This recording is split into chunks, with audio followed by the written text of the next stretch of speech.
Well, hello everyone. I'm Luchana, and I'm having as a guest here Nothing Media, Adam Chacksfield. Hi, Adam. Hi, Luchana. Lovely to be with you. Yeah, so lovely to meet you again here and to be with you together. Hi, Adam. Just a second. Hi, Luchana. Lovely to be with you. Yeah. I would like to thank a huge thanks to Emerson, Noel, and all the amazing team of Nothing Media. You guys really rocks that you make this possible, so we can just not just have a chat here and talk and explore, but people can join us and interact live as well here in the room, in the chat, in the Zoom. So if you're watching on YouTube or Facebook, you will see probably a link, and you can just click on this link and you will be entering here with us.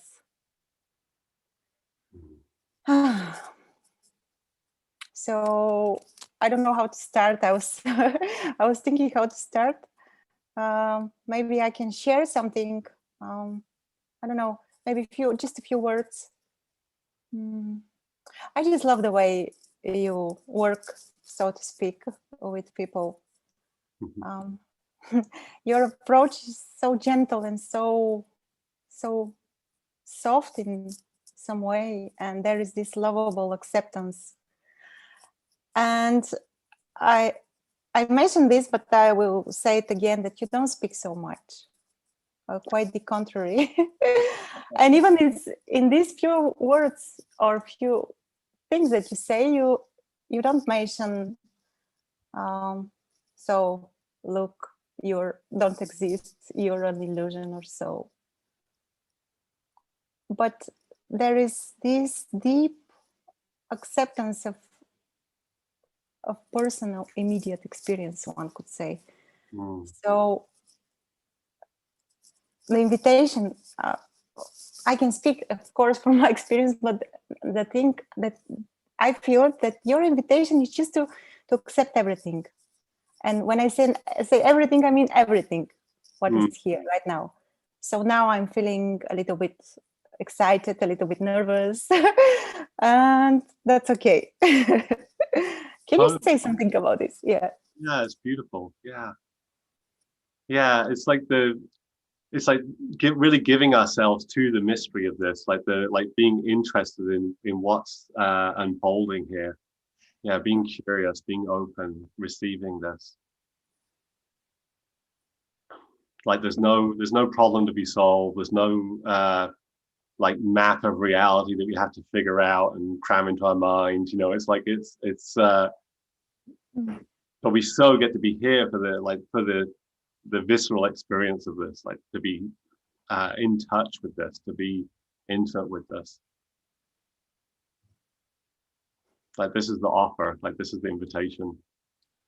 Yeah, to explore with curiosity. Yeah. So, and you know, and to sort of participate in the unfolding, you know, like to follow the inspiration, to follow what's alive, to give ourselves to this, to engage, to create. Not because we have to, not because we should, not because that proves we're a spiritual person or whatever, but like, just because it's like, actually, it's our natural desire, it's our natural movement, it's our natural aliveness.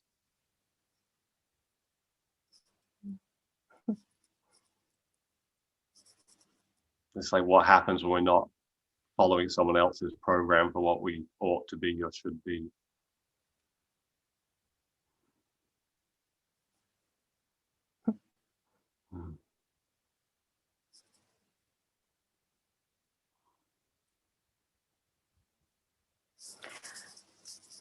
So what would you say about, or what would you say to those who are seeking? Because I know there are people who are seeking out there, I don't know, fulfillment or the end of suffering or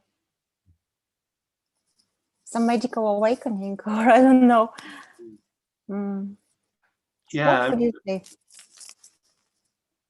I mean, you know, as you know, I always love to work with people directly rather than with hypothetical problems. But I mean, one thing to do in that space is like if someone has that sort of orientation where it's like I'm not enough, I need to reach enlightenment, or I need to have some kind of special experience, or it's just to see that like that's the habit of making our experience wrong, making ourselves wrong. It's sort of like a shaming perspective on us, like there's something wrong with me. You know, and often we got this sort of message growing up, you know, very early on in life. Many of us got this sort of reflection, you know, because our caregivers were not fully enlightened. You know, they had their own stuff, and then we took that on. It's like, oh, there's something wrong with me. I need to find something. I need to become something. And just to see that's totally made up. You know, we didn't come in with that. When we were a baby, we weren't under the illusion that we needed to be a good baby and not a bad baby. You know, it's like we needed to be a better baby. I mean, it's absurd. Yeah. So just to see that it's totally a fiction. There's nothing wrong with us. We're already whole. This is already like, yeah, there's no problem here other than one we make up.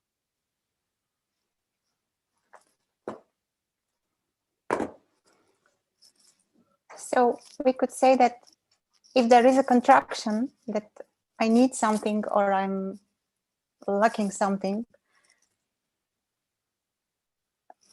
the way the way out is to allow this contraction to be here, or something like this.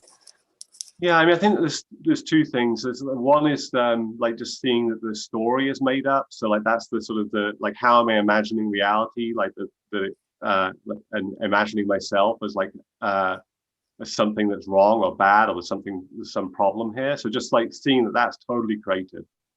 Like when we look without a perspective, or we drop that perspective, it's like, yeah, where is the problem?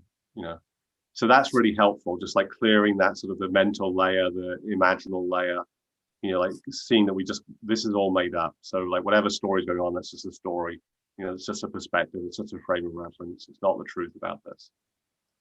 And then, yeah, like meeting whatever's in the body there, because this, you know, it's easy to sort of imagine that shame is just an idea, it's just a belief, but it's actually like so deeply in the body, you know, so yeah, so bringing loving attention to the visceral experience of that sense of inadequacy or shame or whatever it is, you know, however it shows up for us, you know, and not making it wrong, not making our experience wrong, you know. So when we experience, you know, heartbreak or longing or the burning of shame or terror or whatever it is, like just allowing ourselves to experience that aliveness, to be here for this. Yeah, not imagine that we should be, you know, nothing happening. We should be like totally peaceful or calm, or we should be, you know, in blissful ecstasy or whatever. It's like not putting any expectation or demand upon our experience, because again, that's just another way to make our experience wrong. You know, even if we have a beautiful experience like of, you know, ecstasy or bliss or whatever, it's so easy for us to make it wrong, to say, well, you know, the guy over there says that he sees angels or aliens or whatever. Clearly, there's something wrong with my experience. That's not happening for me. You know, like where's the white light? Where's the blue light? You know, whatever it is. Yeah, it's just so it's. I mean, we can whatever experience we're having. It's so easy to make it wrong. Like this, our mind is infinitely creative. It will always find reasons to make our experience less than what it should be. So true. Yeah, so true.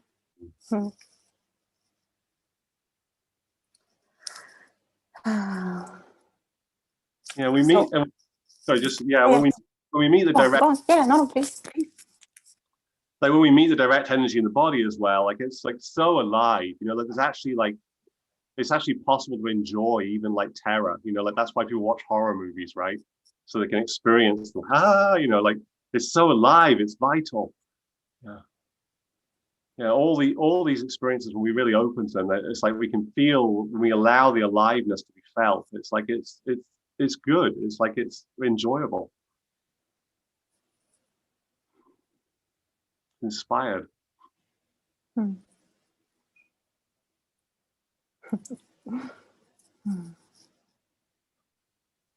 Okay, lately you start working with people on the topic of erotic embodiment and intimacy, and this was exactly, not let's say the topic, but there should be a title on our meeting today, but we're going without title, so I hope people don't running scary. So how erotic embodiment fits non-duality? May I ask? Maybe. Oh, yeah. So, you know, when we say like, you know, everything's fine as it is, and, you know, like sort of that opening and seeing that everything's made up, and like often what I found is that the most shamed part of us is around sexuality and our intimate relationships, especially around sexuality. It's like the one thing that people almost never talk about in satsang. You know, it's just like, you know, you can talk about, you know, your job, your money, what, you know, anything going on in your life, death, what have you. But it's like, but sex, like, no, we can't talk about sex. And it's not because it doesn't matter. It's not because, like, you know, our erotic life isn't significant to us. It's significant to all of us, but we never get to talk about it because it's so shamed. And so really, like, bringing loving awareness to the erotic experience, like that dimension of our experience, just feels like so powerful, so liberating. And it's been very liberating for me when that's happened and unfolded for me. Yeah, it's like really honoring like the intelligence of the erotic energy, like the way that it lights up, the way that it inspires, the way that it brings us into engagement, brings our creative energy alive. Like it's so vital, so good. You know, when that's shut down, we have shame around that, and we have ideas about what it should be or shouldn't be, or how it should manifest or how it shouldn't manifest. It's like it constricts the flow of energy, of our life energy. It makes life so much less enjoyable. You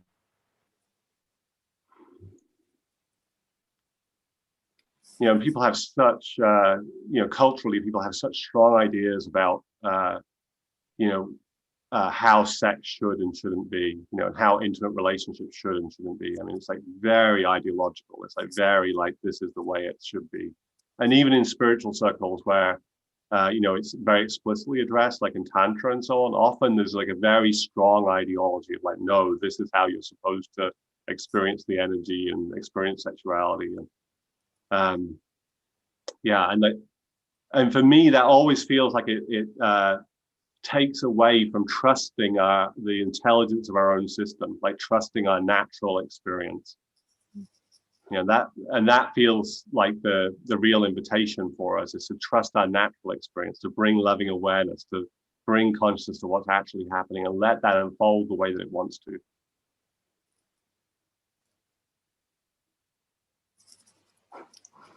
It sounds beautiful. Maybe it will be better to just stop talking about this and start to explore. And I'm going to see, I have a hand here from Ilango. Oh, wonderful. Yeah. Hi, Ilango. Hi, Luchana. Thank you for accepting the request. So before going to Adam, Luchana, are you also an enlightened host, like Immersion? Because I'm new to this place. I'm from India. I'm a Sikha. I'm not enlightened. I don't know. I don't know. You don't know. Okay. But today we are basically talking with Adam, isn't it? Yes, correct. So I'll speak to him. Sure. Hello, Adam. Hi. I'm from India. I'm a Sikha for the last 30 years. Yeah, so I need guidance from you towards enlightenment. So what would enlightenment be to you? And can you guide me to that? If it is there, or whatever is your, your dictionary lexicon, whatever it says. Yeah, so what I'd invite immediately is like in this moment, is just to look and see, like, what is it that's telling you in your direct experience that you're not enlightened? Suffering, human suffering. That is the only bottom line. Yeah. So right now, as you look, like, what's suffering? What is suffering? Suffering is a mental anxiety over an event which has not occurred. So, and how's that occurring for you right now? In terms of fear, in terms of apprehension towards a future event. Okay, so just bringing loving awareness to that experience of fear. Just like letting yourself feel that in the body. And we're just allowing awareness to meet what's here, like whatever's happening in the body. It's not wrong what's happening in the body. It's not a problem. So do you accept the term as enlightenment as, a target for a seeker in spirituality? So how we imagine enlightenment is never what enlightenment is. Any image we hold of what should or shouldn't be happening is always made up. It's always fictional. So if we have an idea that, like, well, enlightened people don't feel this particular energy in the body, then it's just a way to make ourselves wrong. But really, we can feel whatever we feel. It's not a problem. It's never been a problem. Yeah, correct me if I'm wrong, but generally the literature in spirituality says that people who are enlightened, they have a pain principle in them in terms of a dental toothache, or in terms of, a dog or a tiger chasing them. There is a fear reaction, which is for the survival of the body. But the thought process which contributes to the mental anxiety creating the human suffering, that part of it is nearly 95% or, nearly 100% cut off. That fearlessness of human suffering is totally gone. And that's what is, wants a seeker to aim for, that state where that total detachment happens and they live only on a pain pleasure principle like an animal. The self is gone. The self identity is gone. Yeah. So again, just inviting you into the direct experience, like what's actually happening here, like before the mind interprets it, before the mind like applies its ideas of right or wrong, enlightened and unenlightened. Like, so we're opening to what's actually happening, like before it's interpreted. The awareness, human awareness.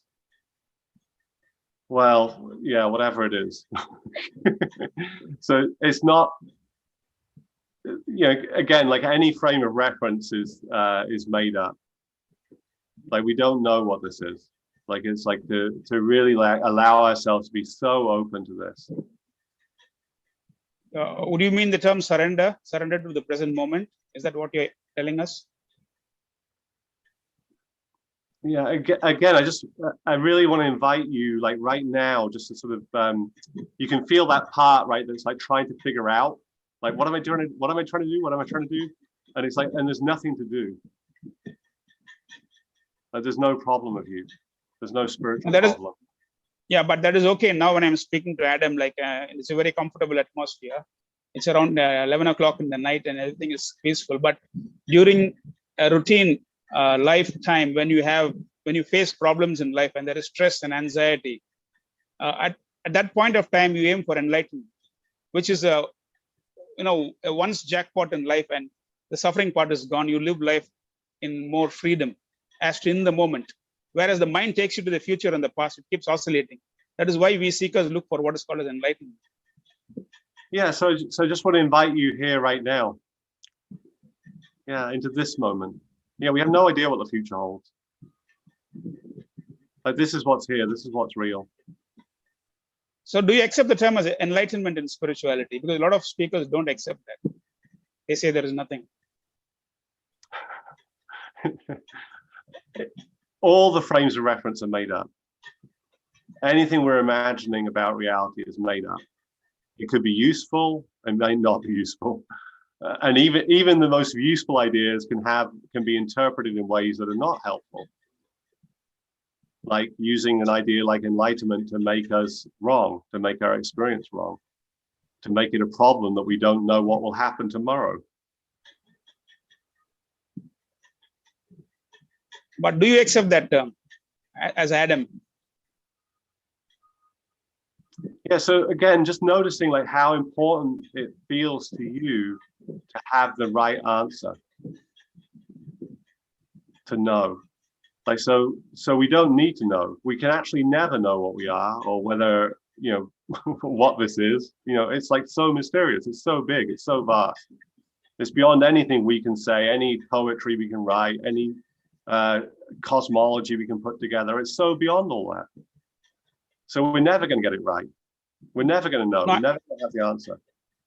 No, I totally agree with you in terms of, you know, trying to find the who am I in this infinite universe. I'm not trying to find that, at least for the present moment. It's more like, how do I end my human suffering, the mental anxiety, which triggers the human suffering, not the pain part of it, which is very rare.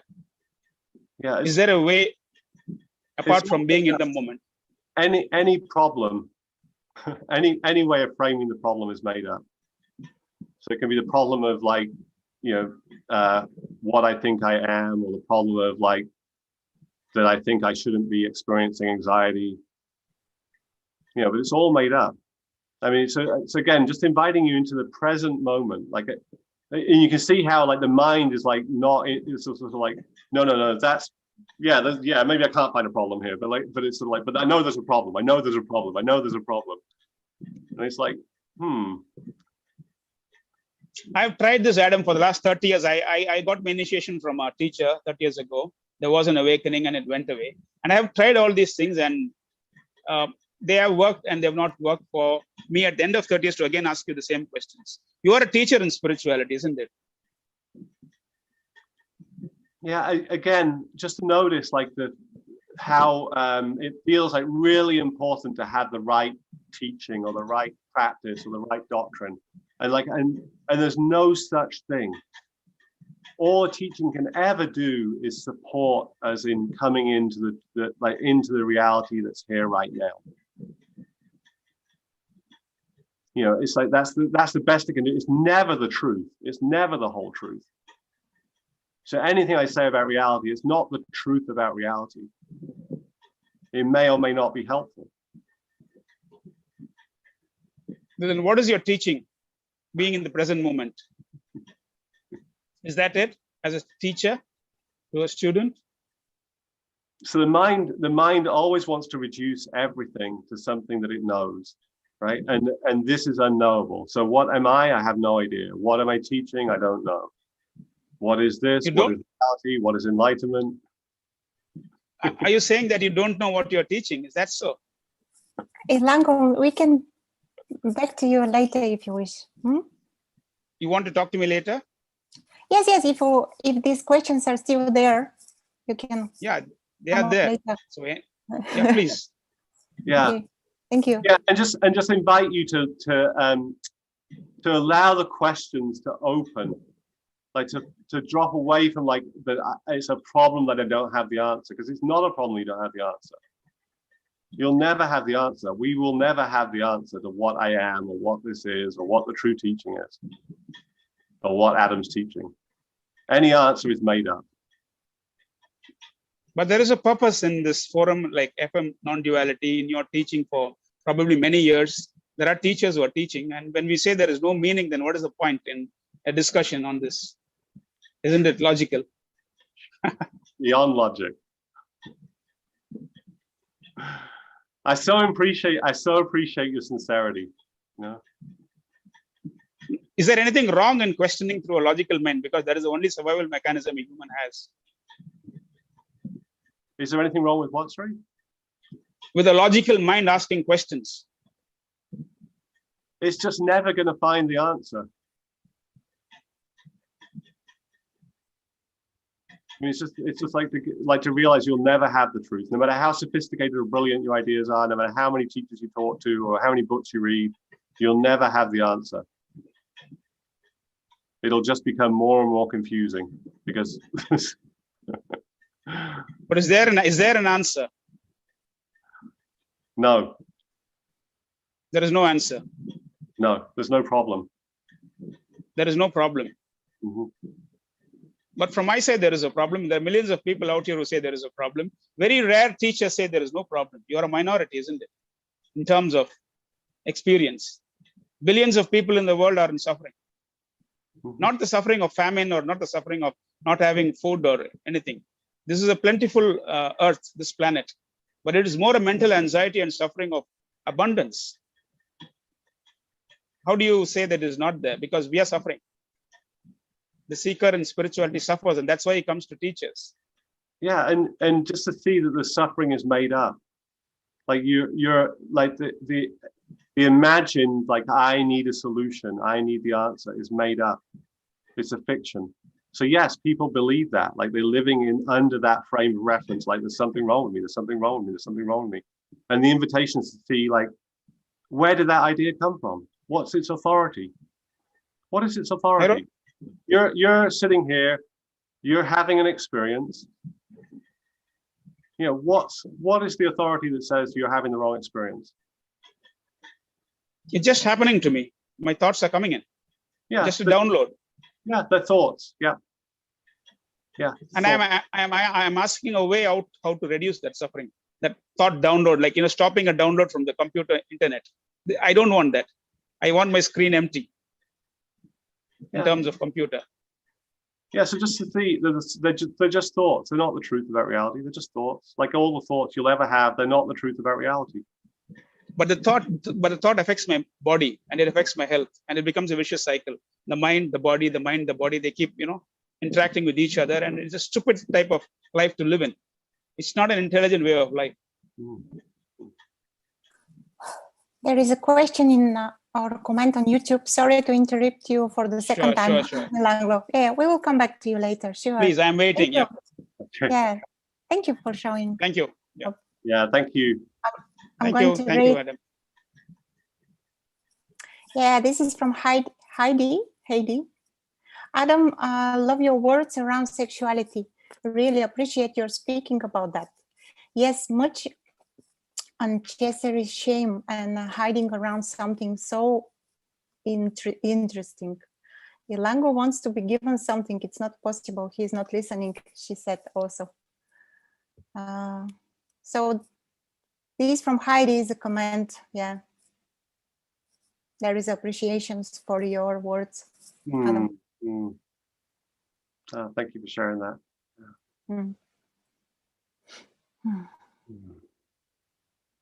Yeah, it's yeah, I mean, I think it's really helpful for people. Yeah, like that noticing of the shame around sexuality, like so helpful. Yeah, just realizing how ubiquitous that is, and how made up it is. You know, like it's so natural, it's so innocent.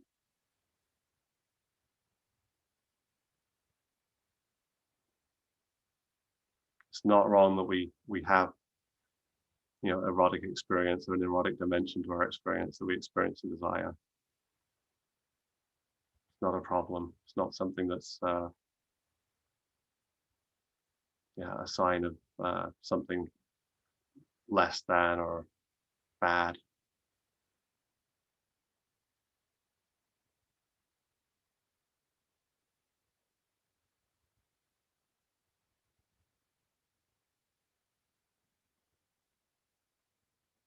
You're muted, Luchana.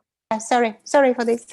There is a question in the chat here in the Zoom. Maybe if John, this is from John, as far as I can see, if John wants to ask or share live, it will be good. If he doesn't, no problem, I will read.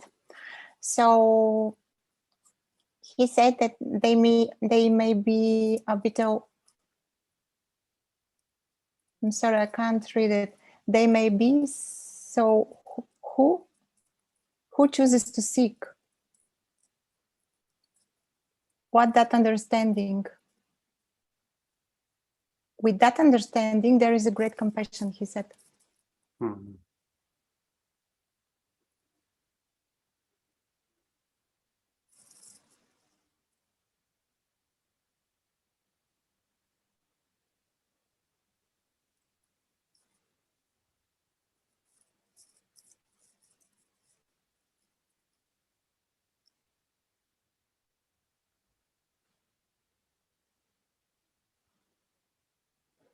There are questions here on YouTube.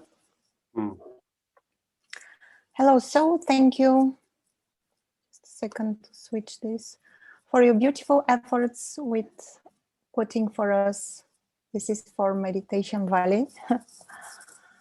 And Ida says, loving this honest, unapologetic, sorry, I cannot read this word, truly beautiful conversation. Thank you, Ida. Hmm.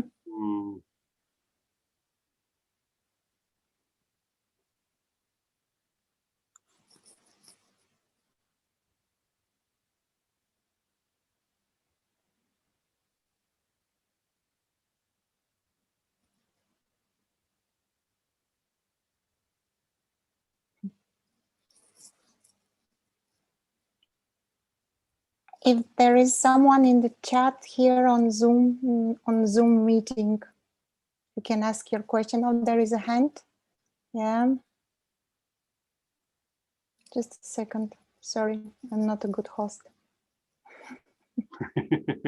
I lost Zoom somehow. No, I hear you, but I lost Zoom. So I can see a hand, but I can't see who is the owner of this hand. So please unmute yourself and ask your question or share. Oh, how you doing, Adam? Oh, John. This is John.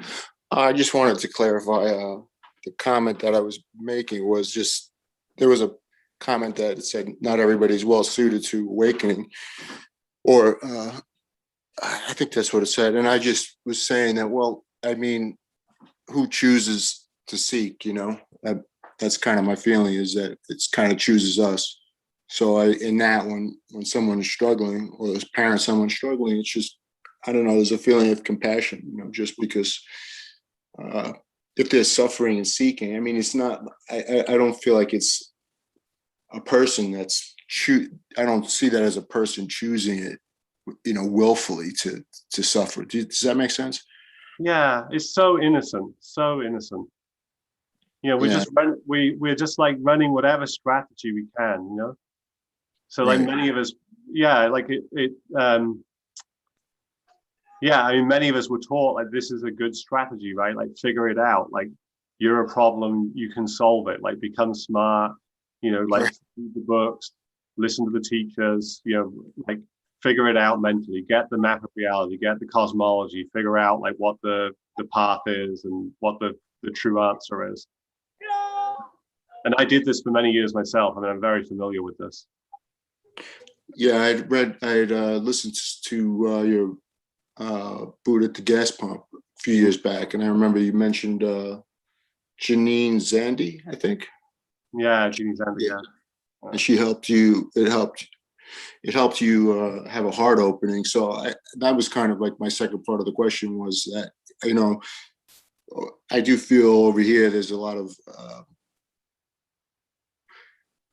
understanding, but I don't feel it's fallen into the heart. So there's still a sort of it's still, I had that heart opening experience early on at the beginning when I first awakened with Kundalini, because it was just such an explosive, energetic event. But now I feel like I can't, I don't know, that dropping into the heart, I feel it's a deeper level. So it becomes more experiential. So I don't know, maybe I was wondering if there's anything you could sort of comment on that, about that sort of the knowing, not intellectually. I'm not just saying like there's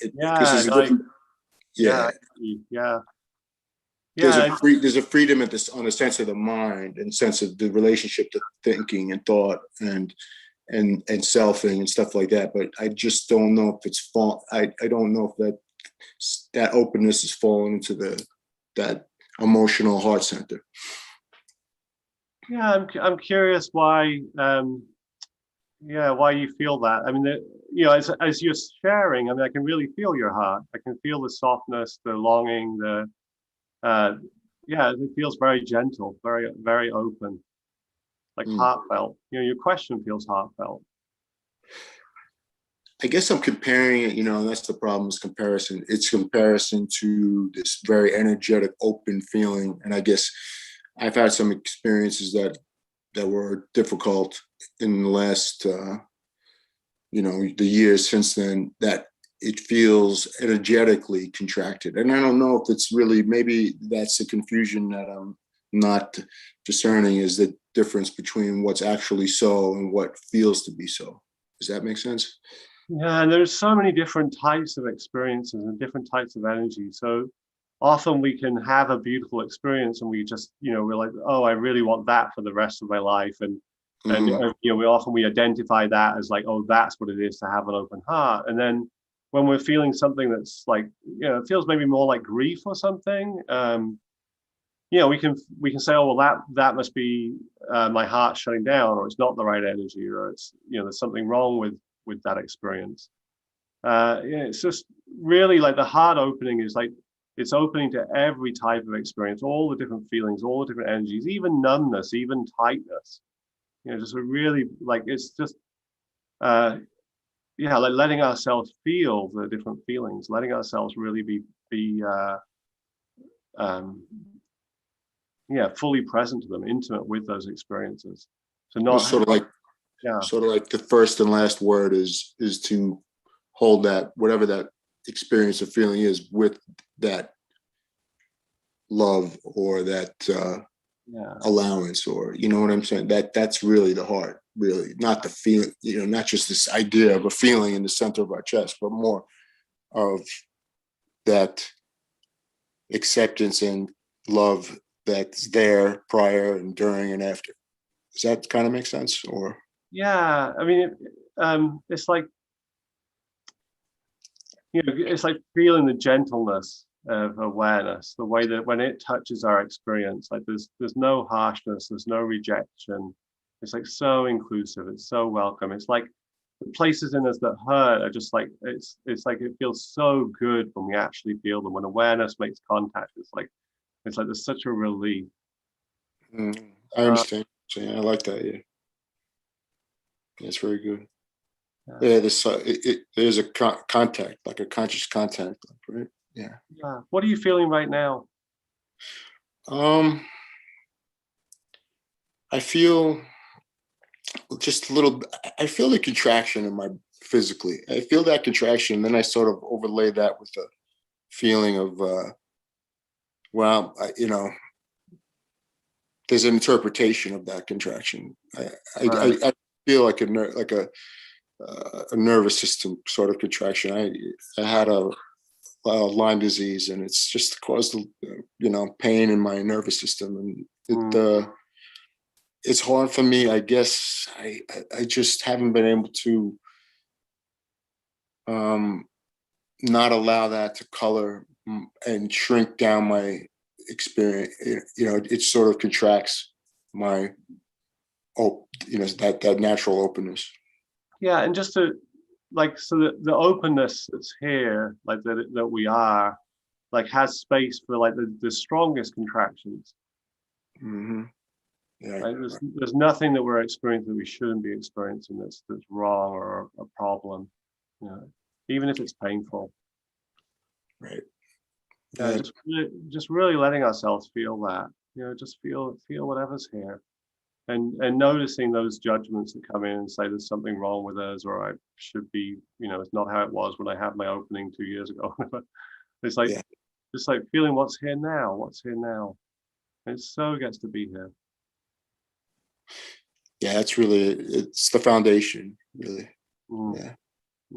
It's, I guess, there's just a tendency to go into a mental interpretation of it instead of just the allowing the awareness to. Yeah, what's happening is you just soften into your experience. Right. Okay. I like that description. Soften into it. Okay. I appreciate that. Thank you very much, Adam. You're so welcome. Yeah.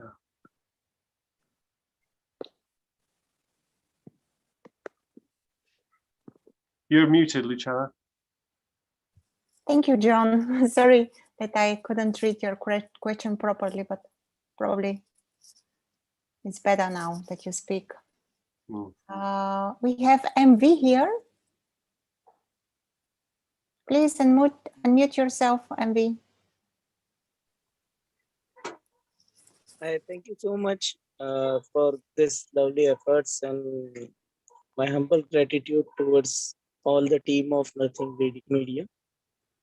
I actually wanted to ask that the seeking part is dissolved after listening this John Newman, Peter, Tony Parson, you people, Emerson. I have go through lots of videos from Nothing Media, but still there is part of me who is seeking. And see, now, right now I am on the road, but I sat in one auto and watching this video because I don't want to go at home and I want to finish it now. So how will finish this game? I don't understand. The part of seeking is dissolved that I can mention, but So still, sorry. yeah, so if you just look right now, and like and not at the thoughts, like just at your direct experience. Yeah, is there anything here that needs to be finished?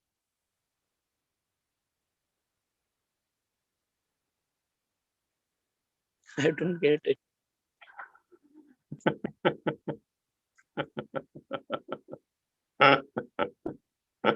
Yeah, beautiful. I don't get it. Perfect.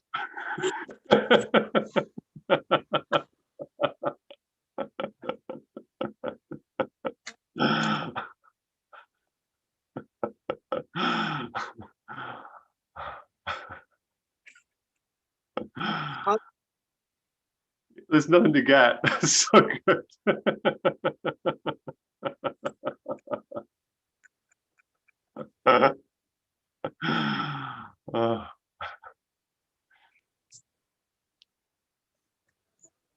I don't know, but there's no question, but still there is a question. I don't know. Yeah, and what does it feel like? It's feel like it's stuck something in here, stuck something. It's like there is something stuck, like energy. You can say, I don't know how to put it in the word, but something I feel like stuck. Yeah, I love that you're able to feel that. Yeah, so just bringing loving attention to that place. Yeah, not making it wrong. Yeah. Not making it wrong. Not demanding that it be different. Just like bringing loving attention, curiosity to that place. Just feeling whatever's there. Like being intimate with this place that feels stuck.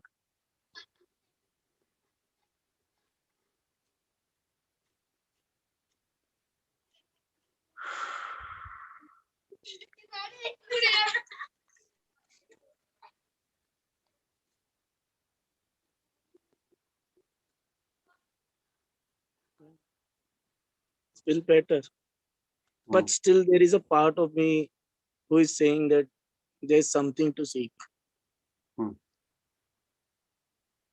I know it's a part of me and I want to over this. I don't know how. I'm not getting that, how to over this. Okay, so if you just open right now to what's here. I want to see what right now, yeah. You want to see what? Right now, what's here? Yeah, yeah. So I would this seeking business right now, right here. And what seems to be stopping that? I don't know actually. I can't put it in the word, but there's something inside me which is stopping me. Sometimes it is very hard to breathe also. Yeah, so that's what's inviting your attention. That's what you want to bring attention to. Yeah, what is that inside you? Maybe it's my ego. Yeah, so again, just direct experience and not going to the mind and all its ideas about what could be wrong or trying to diagnose yourself. but like feeling, directly feeling whatever that is. That feeling is like stuck water in pipeline. Stuck water in pipeline. That kind of feeling I am having. Yeah, That so water is can't come outside from the pipe. yeah, so like really being curious about that place that feels like it's stuck water in a pipeline, like being so curious about it, because it's actually alive. There's nothing actually stuck in us. Everything's moving all the time. So just bringing loving attention to that place and seeing what's there. What is this form of aliveness that we're feeling inside us? Not demanding that it be different, not making it wrong, not believing that it's a problem.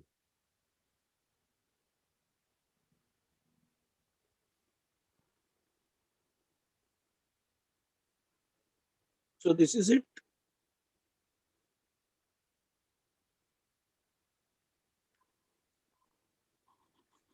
When I bring the loving attention, it will dissolve. I'm scared that it will come again. Yeah, I mean, all kinds of things will come. All kinds of things will come. I mean, life is so open. It's so varied. It's continually moving. It's always different. It's always fresh. This is not a problem. This is not a mistake. It's not a sign there's something wrong with us.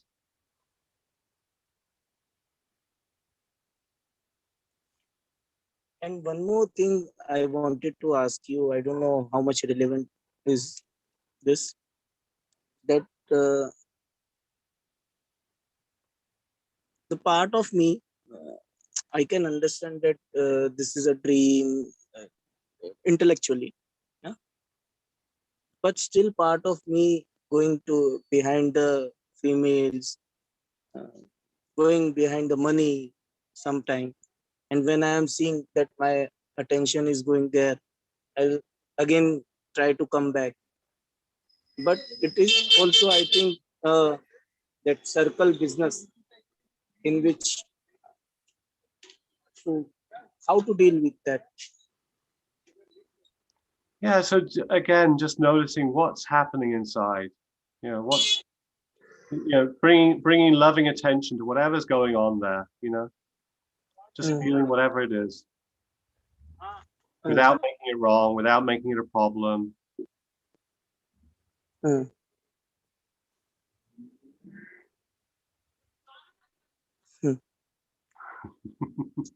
Any advice you love to give me?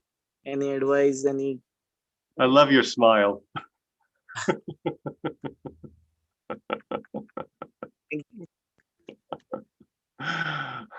Lovely exploring with you, really. I don't know. I sometimes I think I got it, and this is all the dream, and this is all the play is going on. But sometimes these feelings are being very intense, and it's feel that stuck feeling is coming and going, coming and going. But I'm still there. Yeah, and just to bring loving awareness to the intensity, to allow life to be as intense as it wants to be. But that part of me asking for how long I'll do that. The part of me, and I can understand that is not whole me. That part of me. I don't know I'm making sense or not. I'm actually feeling to laugh on my question only. But I don't have any choice because I am feeling helpless also. So that's why I'm asking. Yeah. There's no end point. There's no end point. Like life is constantly unfolding. This is constantly moving and unfolding. There's no end point. This is not interested in stopping. Okay. Yeah, we get to be here for all of it. All the intensity, all the feelings. It all gets to be here. None of it's a problem. I feel so light after talking to you. I don't know why.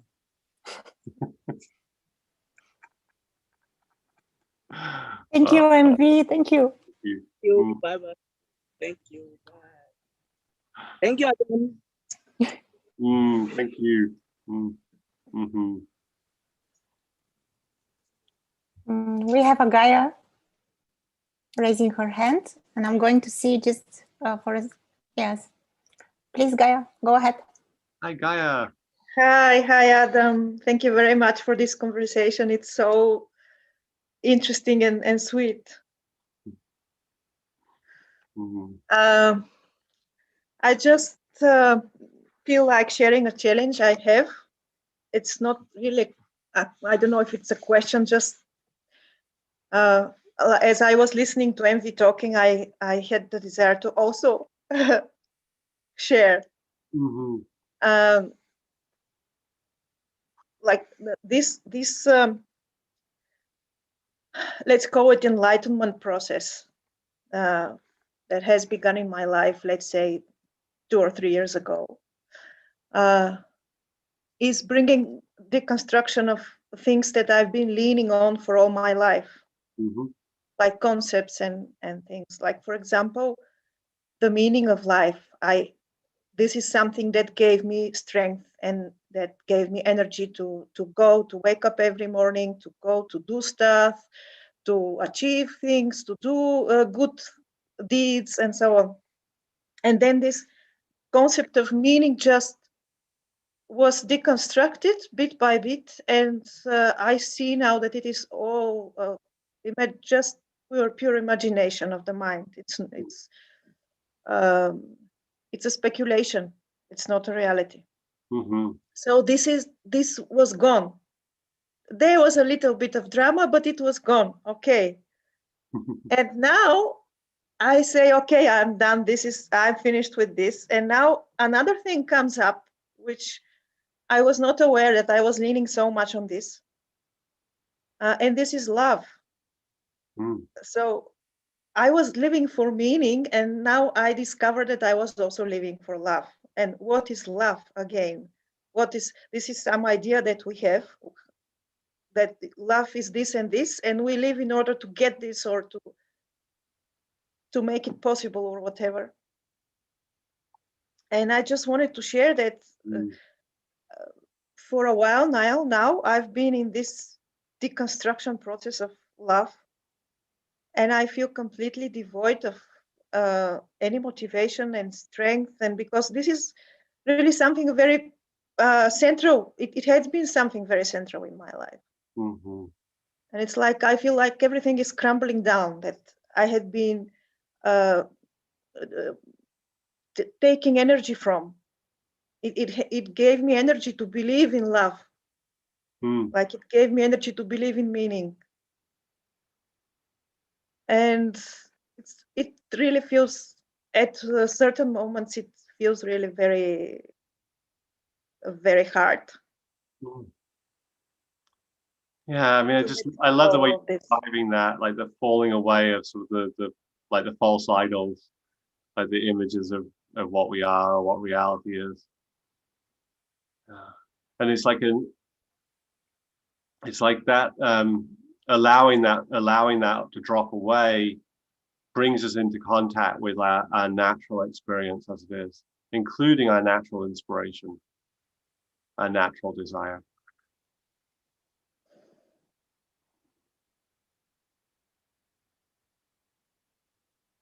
Yeah, it's now when I speak to you about this, it feels a little bit more normal. But there were times when it really felt so crazy and so that I'm losing my mind. Yeah, totally. Yeah, I mean, it's so different from how we've been trained. It's like the way we've learned to orient in the world, the way that we did it, in our society, in our family system. Like to allow that to crumble, like to really like look and see how it's all made up, it's all fabricated. It's like, whoa, like what's wrong with me? Am I going crazy? Do I still belong here? Yeah, exactly. Because all the feeling of belonging has been connected to this idea of love. And I feel that I have been looking for this since I was maybe 2 years old or something, with some traumatic experience connected to the question, am I lovable or not? Mm-hmm. Is there love in the world, or is it, or I will prove that there is love in the world. I didn't get it, but I know I believe in it, and I will prove, and it's all, but everything ties up to this idea. So great to see that. So great. It's so awesome the way that, like, we, as we look at what's really happening for us, the way that it unravels, like all the conditioning starts to lose its power. It's nice to hear from you this, because no, I'm not alone. I don't feel alone in this kind of thoughts. Yeah, it's extraordinary, because it's like we just so take certain things as like fundamentally true about reality, and when we look closely and we start to see, like, oh, there's nothing there, it's made up. It's yeah, it can be frightening. It's like, wow, like, really, can I let go of this too? Yeah, exactly. The feeling is that I'm dying, but not metaphorically. Just it's a visceral bodily feeling, and this terror that really, if I lose this idea of love, if I lose this expectation of love, that this will happen in my life the way I expected. Yeah. Well, I'm dying right now. Yeah, it's so like that. When that early conditioning starts to unravel, it's like it totally brings up that survival fear. Like, I will die if I let this go. I will die. This is not supposed to happen. Yeah. And it's amazing, because you've already had the experience, right? And this is one of the beautiful things about the openings that happen, is we have these experiences and we can see, like, oh, wow, this is like actually a signature of growth. It's like when that survival anxiety comes up, because we're really looking at the truth now. Yeah, my mind remembers how it was when I lost the concept of meaning. Yeah, exactly. So my mind gives me both torture and hope. So my mind tortures me with the idea that now everything is lost. There is no reason to live anymore, because it feels like my very energy was tied to this idea. And when the idea gets disintegrated, my own energy just disappears. I just sometimes I feel that my knees are weak and I don't have strength to walk. It's so bodily felt. Yeah. And then my mind reminds me, yes, but do you remember that it was the same with the meaning? It was not so strong. It was not so dramatical, because obviously I had been clinging to love. And it was not my only leg. Meaning was not the only leg I was standing on. Yeah. And it's like that capacity to tolerate the survival anxiety when it comes up, to tolerate the confusion, to tolerate the, like, I don't know who I'll be if I let this go. I don't know what will happen. How will I live? What will orient me? What will inspire me? Yeah. It's like, and the capacity to tolerate that is always like it's so helpful. Like it's like our system can learn, like, oh, it's okay. It's okay when this stuff falls away, even though it feels like it's not okay and we'll die here. Like, nothing good will happen. It's like it's totally survivable.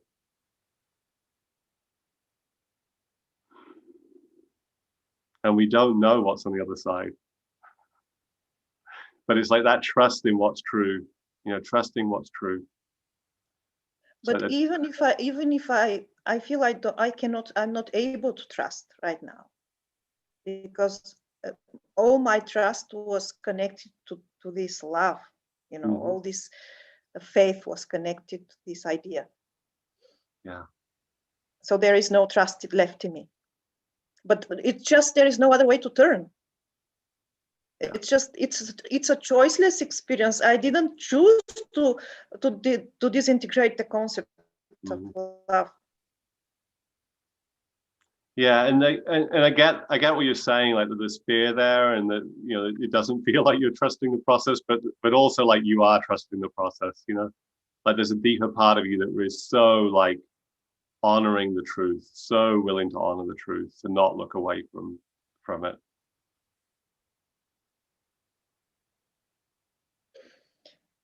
yeah, part of it's true. But also I have a lot of support by you and what you are teaching, just like you were explaining to the other two guys before me. Yeah, and it's so great it's a great support. Yeah, it's so great to have support with this process. So great. Yeah, it's like so good to have teachers and peers who are going through the same kinds of things. And yeah, like it's so good to have support. So helpful. Thank you very much. Mm-hmm. Some of the feeling that I'm crazy and going insane, and it's gone. So lovely being with you, Guy. I so appreciate you sharing, like so openly, so vulnerably.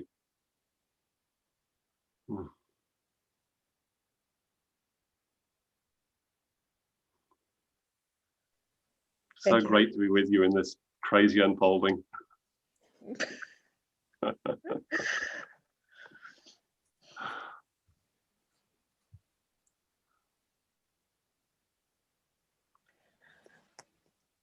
We have Mahdi or Madi, something like this, with raised hand, but I'm not sure I see him now. Mahdi? Yeah, he's here. Yeah, I see him. Would you like to unmute? Hello. Great. Hi. Yeah, of course, I'm gonna tell you, introduce you myself. Hi, everyone. It is honor to join you through Zoom meeting, and it is very a good session to have you, and you have me.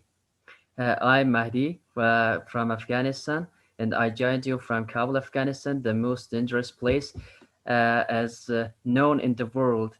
And it is chaos in Afghanistan that all the people are suffering from catastrophe, disaster, and fighting and war because the terrorist groups are attacking on us, and they are about to kill us because there is no good government, and the government do not have the facility to stand out against them. That's why all the people of Afghanistan are suffering from this catastrophe. So moreover, I'm gonna tell you that because of this, I decided to create a group against discrimination, and I think it is a hard mission to fulfill because it is much more time taking to eradicate discrimination on earth. It is very gradually mission to be fulfilled, but in near future it will be fulfilled. But it is not only my self responsibility to fulfill this. It is a group of activity. All the people on earth should raise their hands and stand against discrimination by cultivating the seed of love on the child of on the minds of on the minds in the minds of childrens. And we cannot eradicate or change the mindset of the people who are much old, and because they they are about to die, they are about to pass away, and have got experiences from violence and war.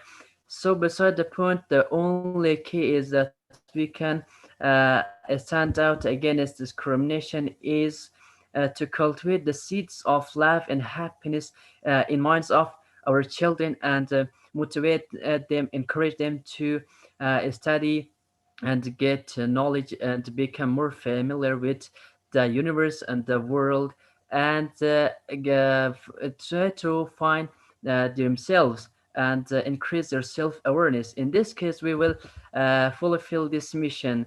And I think some people, when I started, decided to, yeah. Yeah. I really, I totally appreciate your mission, and like, you know, I wish you well. Yeah, just, it feels like the conversation we're having here is a little different from that. So I just want to like, invite someone else to share at this point. Yeah. Yeah. Okay. Okay. Thank you. Welcome. Thank So, you, Mike. okay, go on.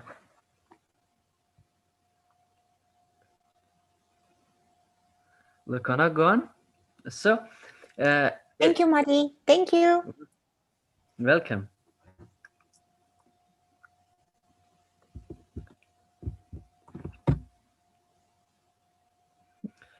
So what is the main subject to discuss about this in the non-duality group or nothing media? It is philosophy or it is something else we need to discuss about this, because I'm really interested in philosophy and Would you like to share something or ask question?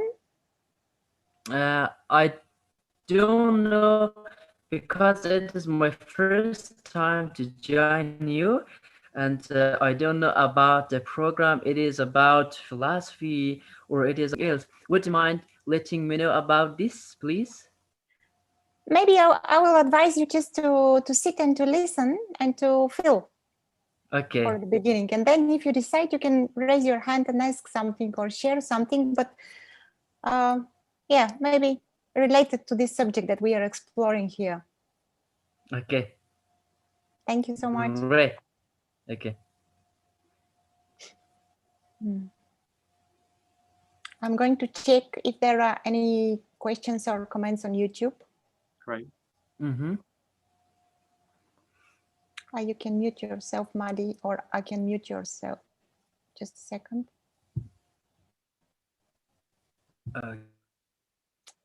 Yeah.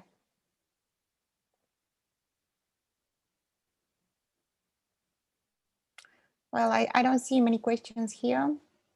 Maybe someone here from the Zoom room, or Ilango asked if he say something again. Are you okay, Adam, to let him ask you something? Sure. Yeah. Hello, Adam. Thank you. Hi. Yeah, coming again. See, my search has been quite long, for 30 years, and recently, after 20%, there have been two types of teachers I have come across. One is, the certain type of people like 20%, and who say there is nobody talking to no one about nothing, and it is very difficult to get any purchase on the wicket from them to get any method of teaching. But I believe that you are not on that thing, that you have had a teacher before, Peter Penna, and you, for the last about a decade or so, you have been having your own teaching modules and retreats, which have become famous. So apart from this elementary teaching, which you have told me initially, that you put your attention inwards, because my basic grounding was in Kundalini yoga, where we have the chakra meditation, putting in the attention, that was initially was there, and I have been doing that, but it has not been very successful. Is there anything else that you would like to tell us regarding the method in which one can get what they want, and ultimately is peace of mind? Yeah, so just invite you right now, just to like let awareness drop into the body, like down from the mind, down from the interpretation, just like feeling what's here, just meeting what's here. Even if it's anxiety, even if it's painful or contracted or whatever it is, just like bringing loving attention to it, not making it wrong. Okay.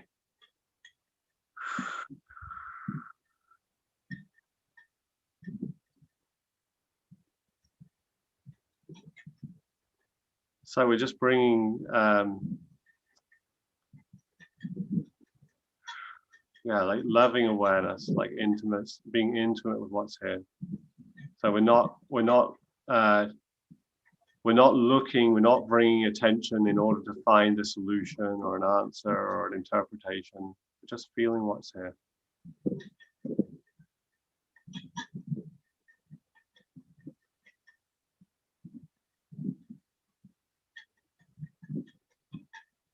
Letting ourselves be held in loving awareness.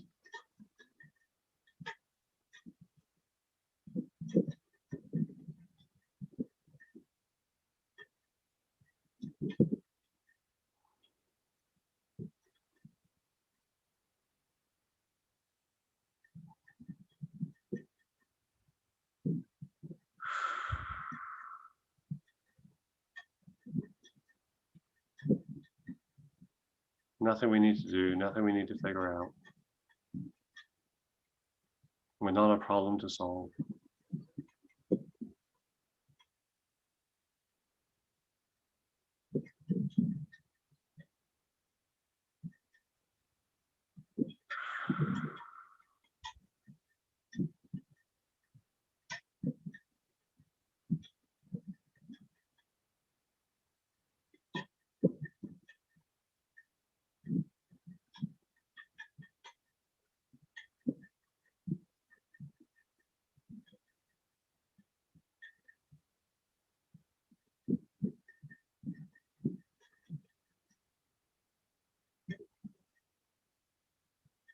What do you notice yourself feeling?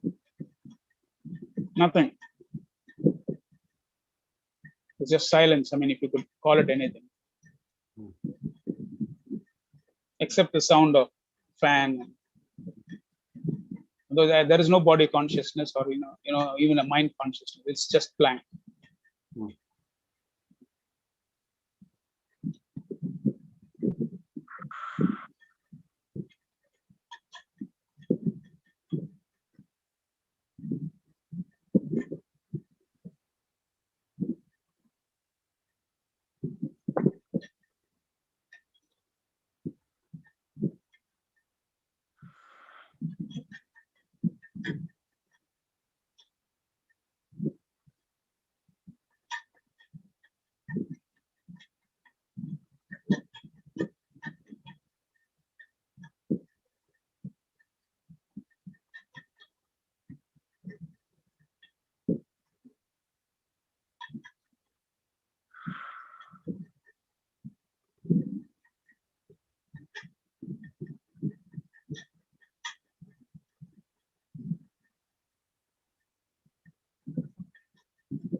What are you noticing now? The mind chatter is not there. There is no body consciousness. I mean, generally not always there unless there is pain or anything. There's just peace. Yeah, beautiful. It is. I wish it could be like this 24/7, but that is a problem generally we face when we get back into routine life, go to work and family and profession and stuff like that. What do we? I mean, we can't sit down and like be silent at that time. We are in an activity. What do we do during those times?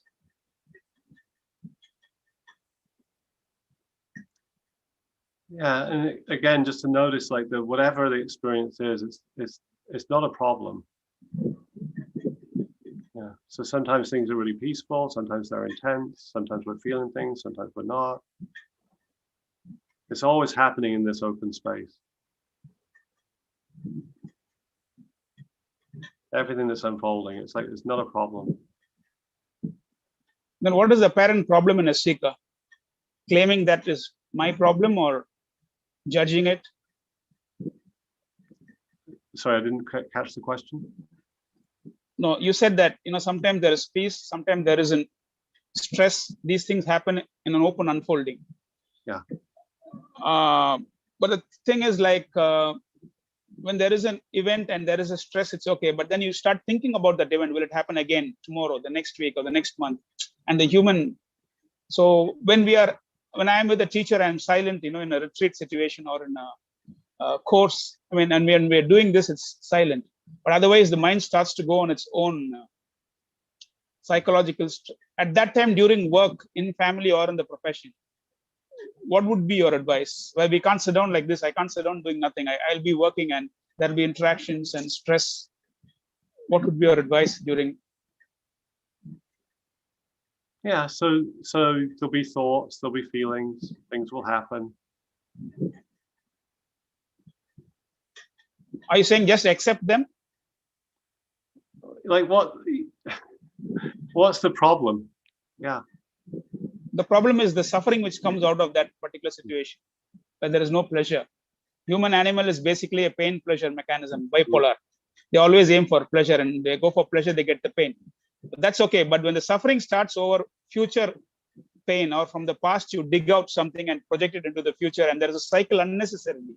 When there's a dog chasing you, run away with the fear, that's okay. When there's a snake hissing, when there is fear, it's okay. Or when you don't have food, there is hunger, it is okay. But psychologically, when you build up this modern man's problem, how do we get out of that? So just to notice right now, like there's no problem here. Yeah, right. And then the mind can so easily go grab a problem, right? You can so easily say, but there could be a problem tomorrow. There could be a problem tomorrow. And now there is no problem. Right. Yeah, and that's all there is. It's just now. It's just what's here. We can always go imagine like, things aren't what they're supposed to be. We can always make it. This is not how it's supposed to be, or the future won't be how it's supposed to be. So your teaching is like be in the present moment always. Is that how I take it? Accept everything what's happening. Not even that. No, it's like again to notice like that, trying to like grab something. So there's nothing. So what is? There's nothing. It's a free fall. That's what I'm saying. It's a free fall. Just be there. Even that is not correct.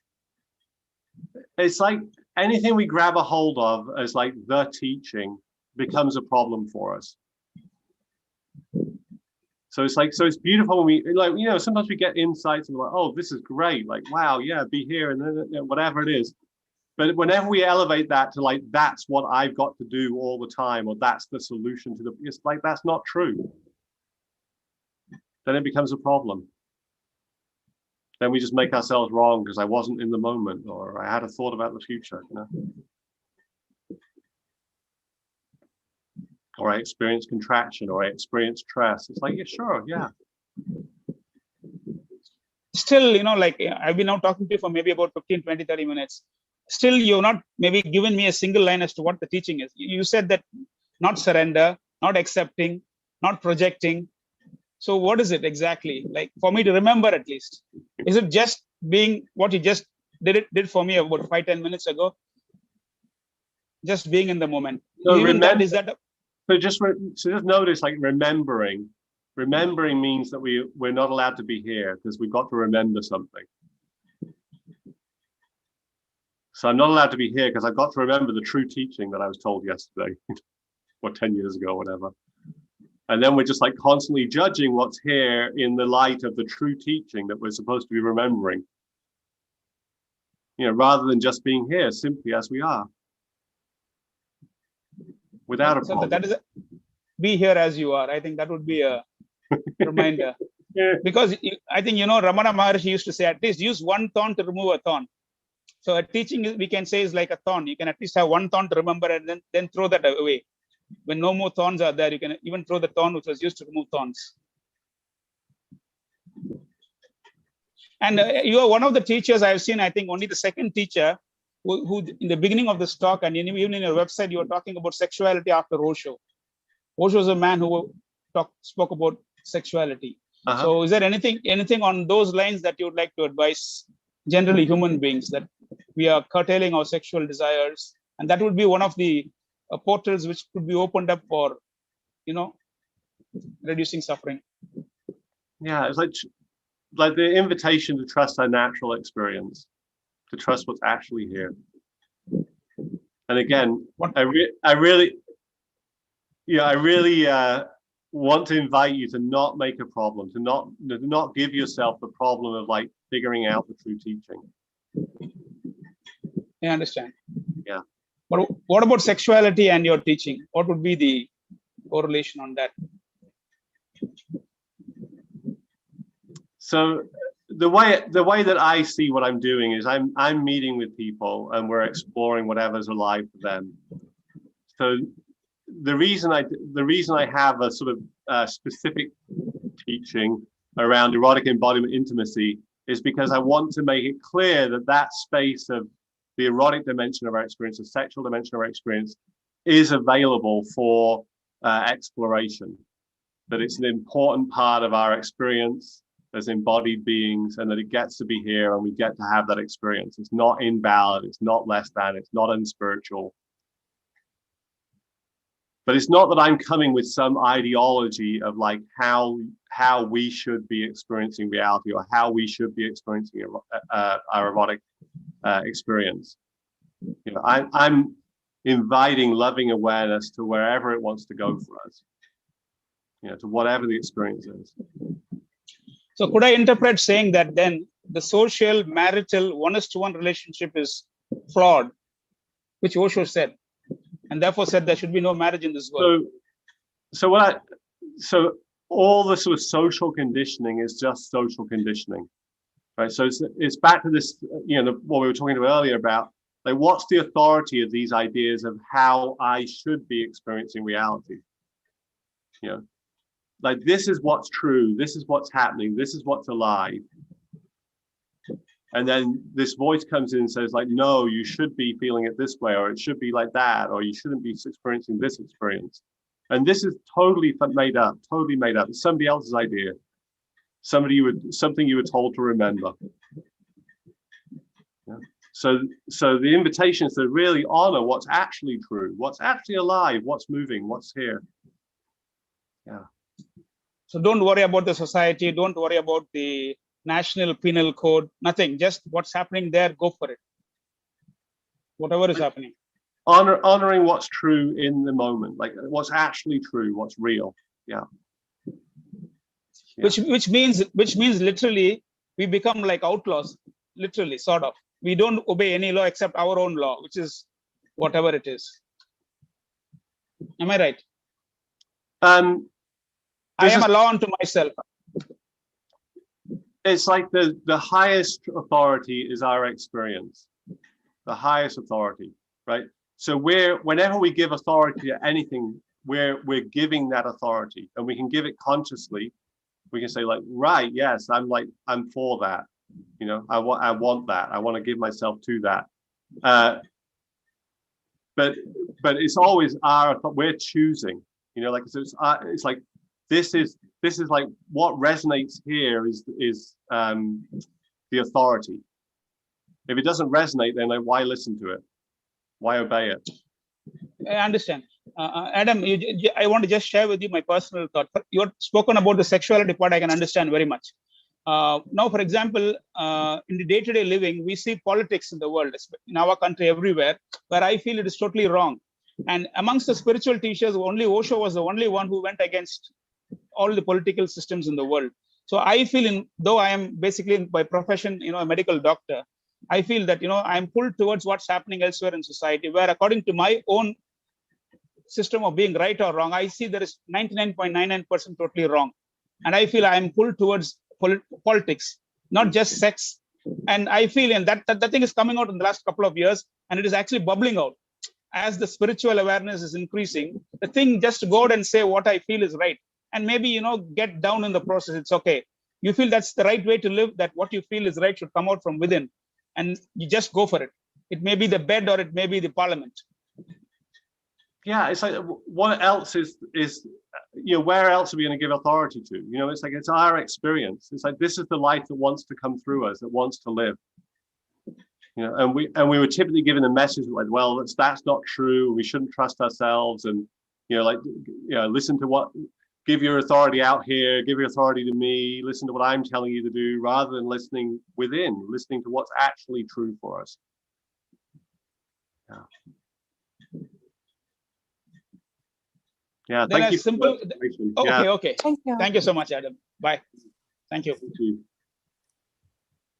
Thanks, Lango. Thank you, Luchana. You're also enlightened, right?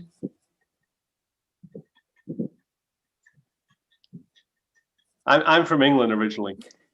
Okay. Oh, no, I just asked Luchana. Just asked Luchana. Okay.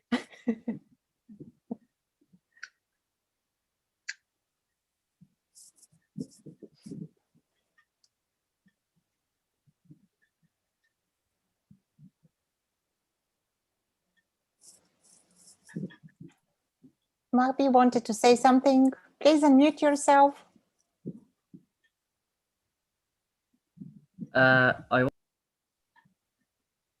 You're muted again. Yeah, image. Is it right? Yeah, we can hear you. Yeah. Yeah. I wanted to ask you a question. And how do you define the life? What is the meaning of life, really? So any way that we imagine the meaning of life, anything we say about it is not the truth. So it's like, so the truth that's here is bigger than any of the words, any of the images. It's always beyond anything we can say about it. It's beyond any philosophy. So, how we can find or how we can find the meaning of the life? For example, you said that it is beyond of everything. It is beyond of the truth, and something like this. But I think what is the main purpose of life? What are we for? What is the purpose of creation? And we were created without any purpose, or we do not have any mission. We just for living and going out or communicating with people around the world, or just some people in Afghanistan, the most dangerous people are. But some countries of outsider countries hate these people because they make money explosion in this case. So our job is explosion, or our job is to cultivate the seeds of humanity on in the minds of our children, to create a better world for living. Yeah, so it's fine to like have any mission statement you want, but like the truth is bigger than that. And so it's like that invitation to pay attention to what brings us alive, what inspires, what's true. And to not often what we're doing when we grab an ideology or a mission statement, it's like we're trying to simplify reality. We're trying to like bring our curiosity to an end. And like, so that the invitation is to see that like the truth that's here, that what we're being invited into is always bigger than anything that's come before. It's bigger than our best ideas that we've had in the past. Yeah. So it's like to be open to like what's unfolding now in this fresh moment, the mystery of this. Yeah. So how we can understand the reality if you don't know the purpose of the life? Yeah, we can't understand reality. It's beyond our understanding. There is no way to understand the reality, or there is some way. For example, the philosophers says that if you seek for something, you will find that. Or for example, in other words, that they says that the researcher is the finder. For example, when we are searching for the reality, we will find the meaning. So it doesn't exist actually. It is in our mind. We just imagine that the reality exists, but we try to figure out, but it is hard to understand. But I think it is understandable, but it is time taking, and it need more explanation, more analyze, researching, investigate about that.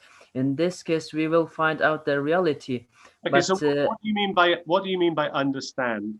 What would understanding look like? How would we know if we had understood reality or not? So understanding is a process of mind that we just see a picture of something. We just imagine the picture in our mind, and then we will analyze about that.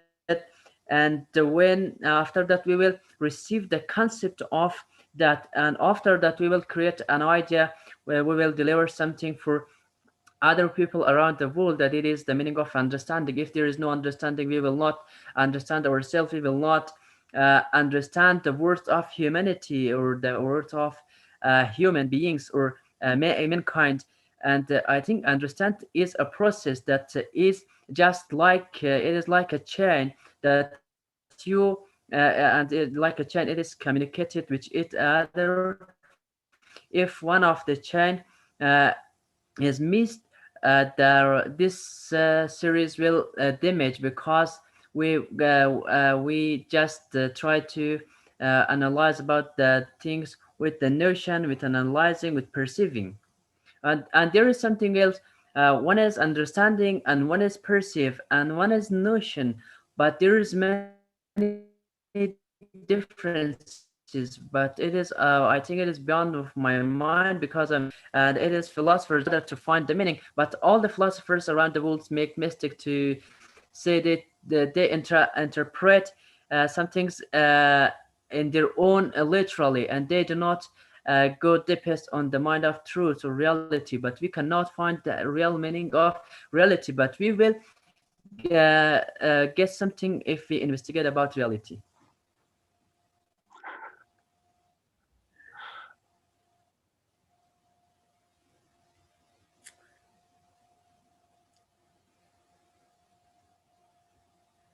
Am I right?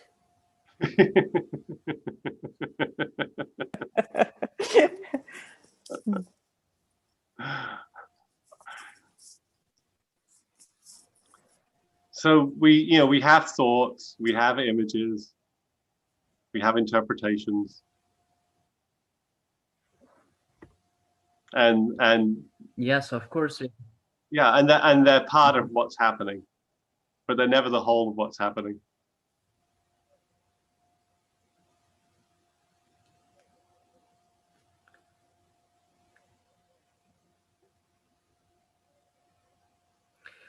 We cannot prognosticate about the future, what would happen, because we do not have the power. If we have the power, we would change that.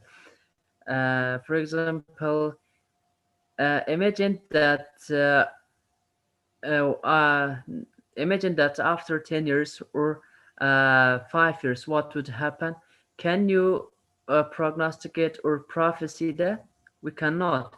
We Right. just prophesy that we cannot. Our job is not prophecy or prognosticate the future. Our job is understanding ourself and the self meaning, and try to, and we need to discover the potential, the inner power to make a good living, a good future, and and confident all the people. I think the life meaning is not for living. It is not for living, but only for living. We have another mission to to fulfill them. So if you look right now, if you look closely at what's your experience right now, like if you open to what's here, like all of what's here, anything, everything. So I experienced some. Yeah. What is this? My experience. Yeah. So I experienced many things: dangerous suicide attacks, and also violating, and also yeah, violence, discrimination, and I really suffer from this. No. When I Right now, right now, right now, right now. What are you experiencing right now?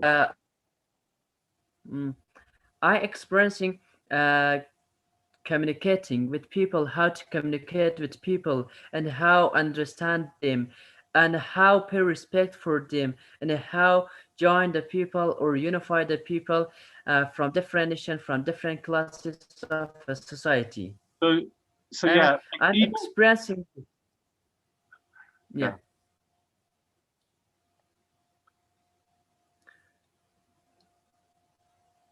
Yeah, it's like the invitation is to get even closer to what's happening right now. So before we interpret, like before we grab the mission statement, before we grab our idea of self.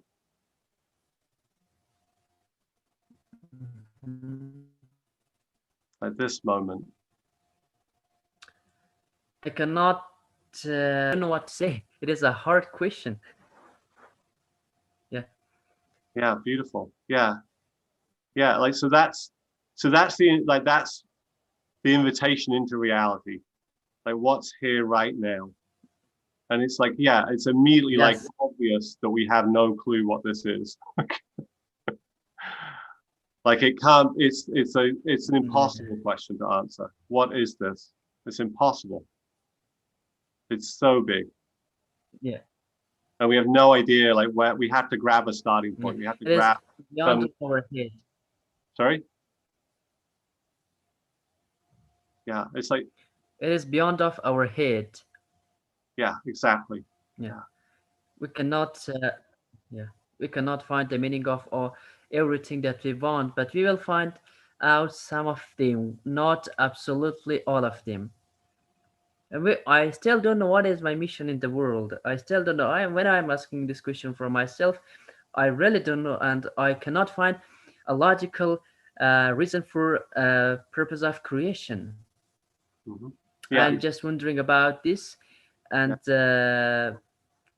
asking some people what is the meaning of life, what is the meaning of creation, and they so just say that it is just cultivate something.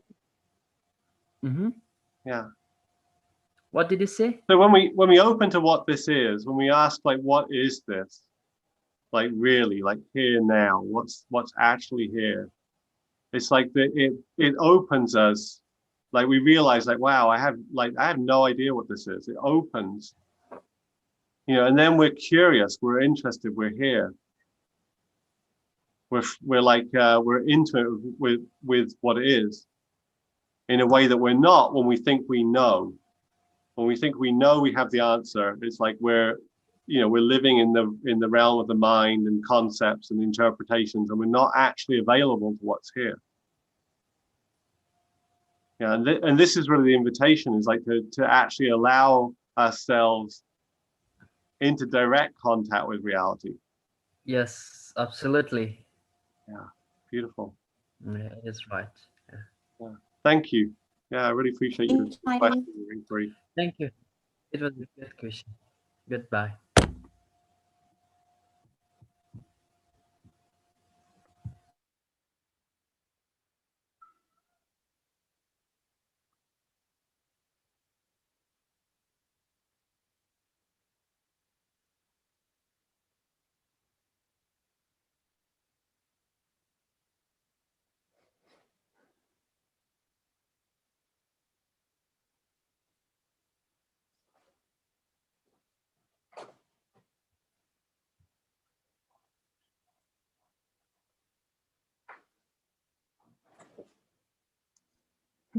Can I share something? There are no one here with raised hand or no. Sure.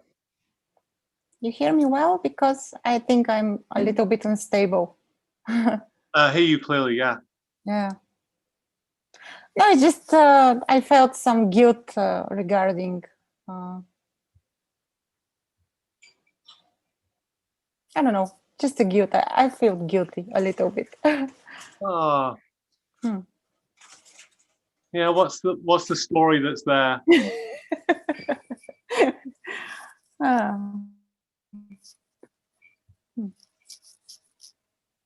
Never mind.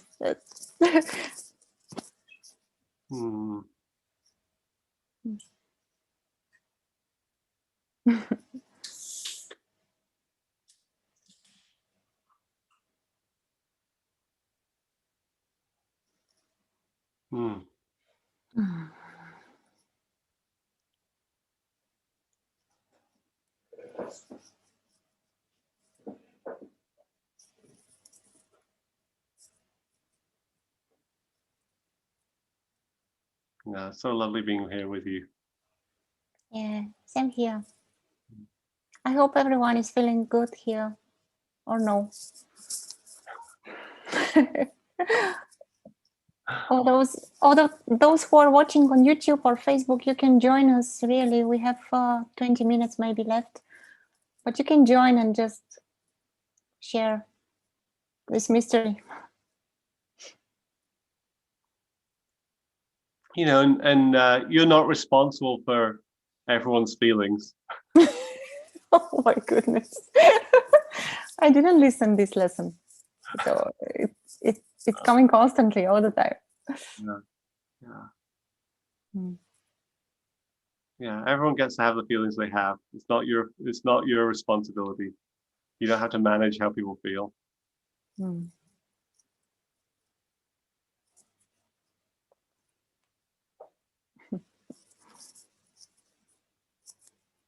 Okay, let me check. Mm. Thank you, Adam. Thank you, everyone. Mm. Mm.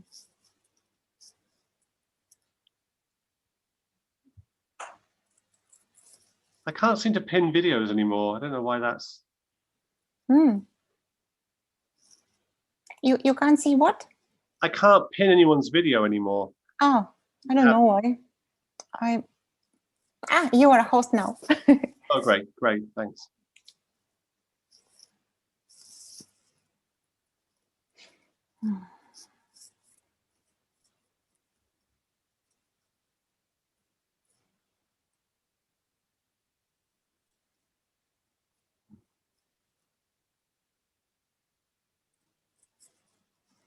So David says, seeming just rude to me, just be quiet and feel. Did she just say that? Fine, it just happened. So do my comments. Yeah, so do your comments, David. It's nothing personal, really. Oh, there is interaction here between me and those people who are watching us. Thank you, guys. Not guilty, this says. Not. I love you all so much. Appreciation.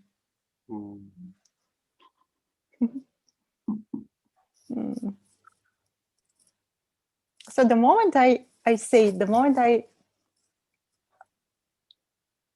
seems that the moment I allow it, so I didn't allow anything, but it seems like this, and it vanished. So it's just like becomes transparent.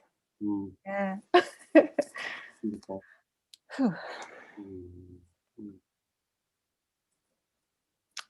So maybe we can, you can say something. There is going to be a retreat in April, online retreat. So everyone is welcome to join. You can find the information on Adam's website. But Adam, can say something about this. Yeah, so we're going to have an online retreat on erotic embodiment and intimacy for 3 days. So there'll be 2-hour meetings on each of the days. And it'll really be an opportunity for us to explore together the realm of erotic embodiment and intimacy. So, whatever's alive for us, whatever questions, whatever is evoked as we explore together. And I so love offering space for this, because there's so little space for us to share and explore openly, like our erotic experience. Typically it's like this. It's so difficult for us to find a safe space for that, where we can bring loving awareness to what our experience is. So that's really the invitation for this retreat.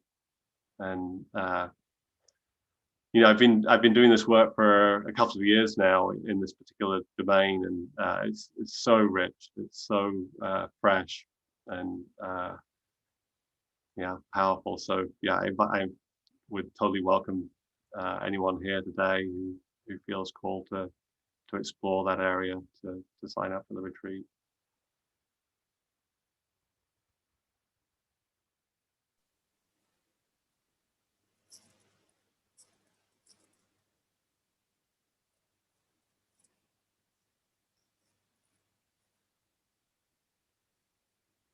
And they can also contact you, right, Luchana, because you're going to be you're the organizer for it. Yeah, I really appreciate you initiating that, bringing the idea to me to have this retreat.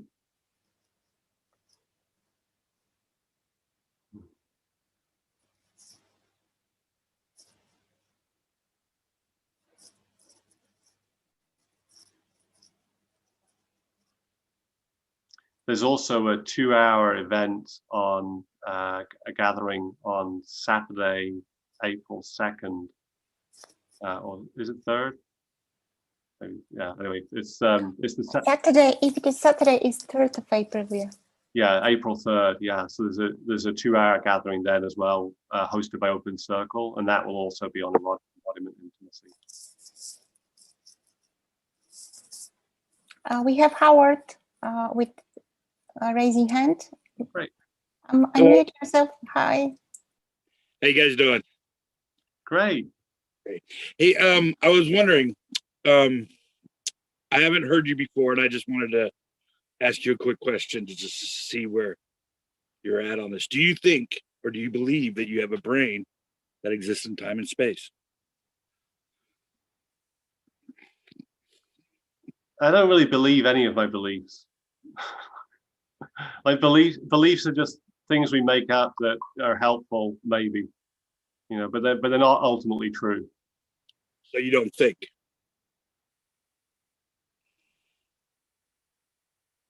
So you don't think? You're not thinking? I mean, thoughts happen. But you don't know the source of the thought?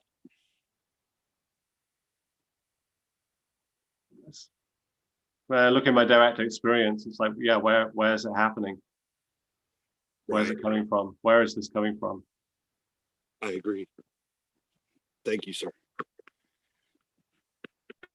Oh, welcome.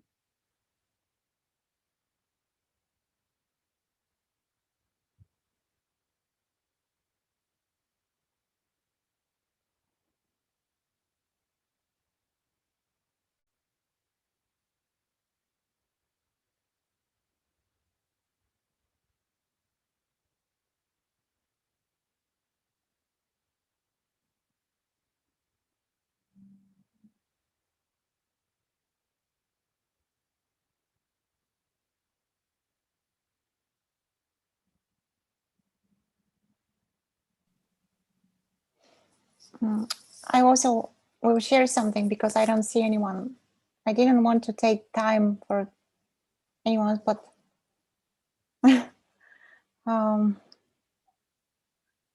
yeah, I noticed that usually when we spend time like this, and suddenly, not suddenly, but yeah, you could say suddenly, the questions are just melt away.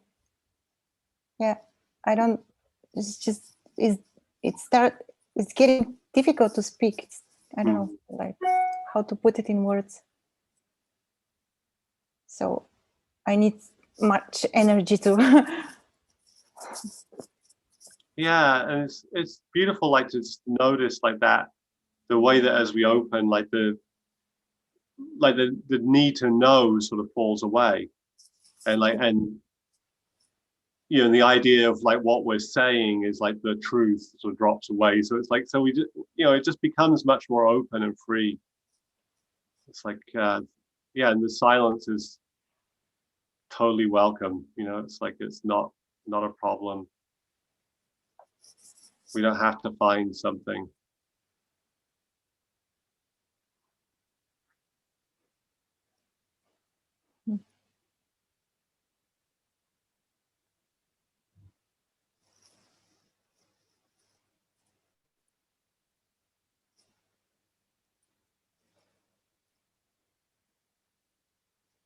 Yeah, so sweet to be here without, you know, holding an idea of what's happening or what we are or what needs to happen. Like to really like just experiencing. Oh, how this meeting should unfold.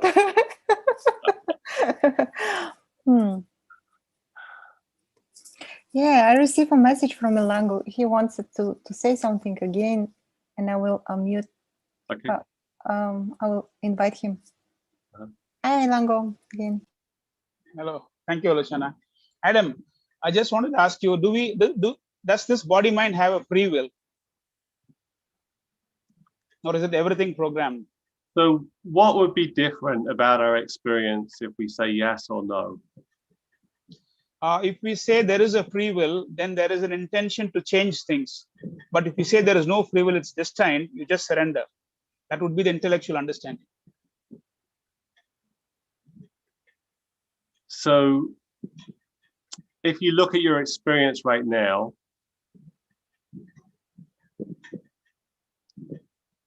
yes.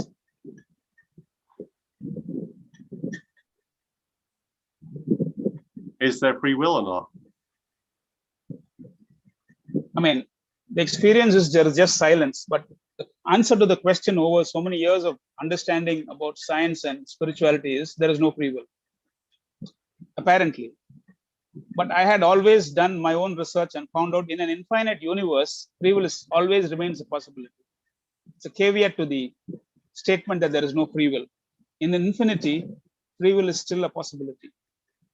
But again, it's more of discussion.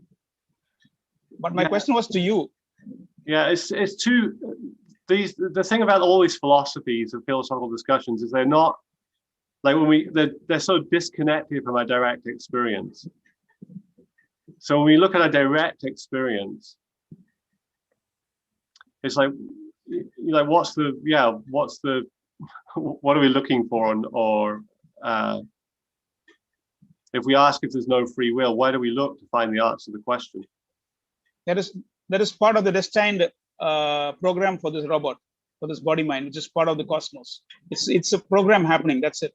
It's programmed to ask the question. You're programmed to answer. That's how the teaching goes. I mean, that's just an interpretation, though. So if you look at your direct experience, the direct experience in the moment is always nothing. There is just silence. And sometimes there's not. Sometimes there's speaking. Yeah, there is speaking. Yeah, and sometimes we feel things, and sometimes we move and we change things. Sometimes sometimes we experience surrender, the feeling of surrender. It's like everything is all here. So what is Adam's opinion on free will and destiny? Any opinion I say about anything is false. It's not the whole truth. The truth is bigger than anything I can say about this.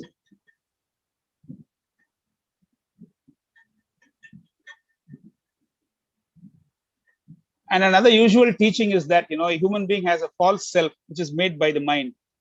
And the aim of spirituality is to erase that false sense, understand that false self is not the true self. And you realize your true self in being in the moment in silence. What would be your opinion on that type of teaching? A lot of teachers do that. Paul Hedeman. So the realm of opinions, imagination, images of self, opinions, beliefs about free will, not free will, what the true spiritual teaching, all this stuff, it's like all mental play, right? It's just like the mind's fabulously creative. It can create all kinds of ideas and images and perspectives, just infinitely creative. Yes. Yeah. And that's just part of what's happening in reality. It's not the whole of reality, it's a part of what's happening. And the idea that we're going to find the true image, the true teaching, the right perspective, it's always it's totally false. There's no such thing. How could there be such a thing? It doesn't make any sense. Like the image that I have in my mind or the belief I have about this is the same as this. It's not. It's just a belief. It's just an image. Yeah, I understand that. But Adam, see, you are a PhD scholar, okay? And doing a PhD, being in a profession, doing a business, 24/7, 365, the mind is involved in concepts and images for its survival. It apparently appears so. And in reality, in everyday life, you have to make your dollars to meet a living. So always there is the mind, there is mental images, concepts and beliefs. The entire world is running on that with a time schedule that this meeting has to happen at such a time in Zoom, in FM, etc., etc. Future projections and past recollections happening in the present reality. Images are always part and parcel of the human reality of the modern human, at least, not maybe our predecessors. How do we combine this incongruous interface where there is a mind chatter occurring at a different level, and then when you come to spirituality, we are supposed to dump all that and just be in the present moment? I mean, there is always, this is the problem I have. I understand this teaching very well, that I'm able to be in the present moment. This is the reality. But when it comes to what we call as routine life, we have to use our intellect. We have to do an Excel sheet, the profit and the loss. Then images start coming up. What is your advice? Yeah, so just notice right now, you can just sit here in the present moment, in our direct experience, and the mind can do whatever it does.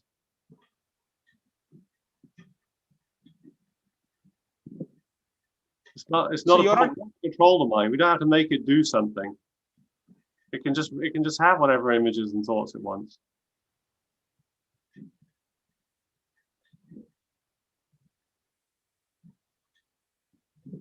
just be in the reality of whatever is happening, be it the mind flow, be it silence, be it pleasure, pain, whatever. Yeah, we are. Yeah. Yeah, we are. We're in reality.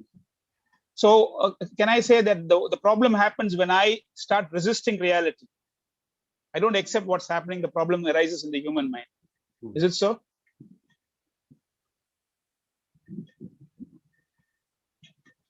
So right now, is that happening? Is what you're talking about happening? Correct. Now it's not happening. Everything is fine. But suppose I get to a pain situation. You know, there is that I have a thorn in my foot or something. You know, I feel, oh my God, I have a pain. I have, you know, there are problems happening. Yeah, I mean, it might cover the infinite hypothetical problems, right? Yeah, I understand.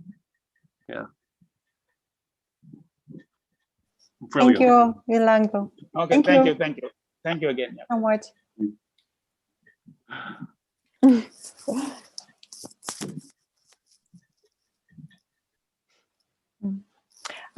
We have Howard. Maybe we have 3 minutes. Yeah, Howard. Hello. I can't see you guys. I don't know if you can see me, but anyways, well, if we're not thinking, and this is not time and space, you have no source for thought. The fellow that was just talking, insofar as a problem is concerned, the problem would seem as if an individual is experiencing something from the perspective of somebody thinking. But in fact, that is not the case. It's just the story of someone experiencing a problem, right?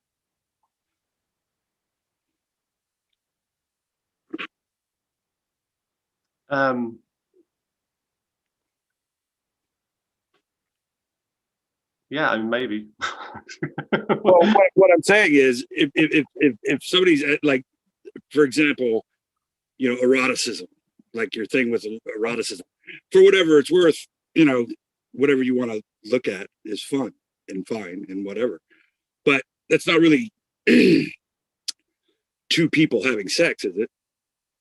It's the story of two people having sex, right? Well, that's a possible story, yeah. Right. So a problem would be the story of an individual having an issue with something separate from itself, right?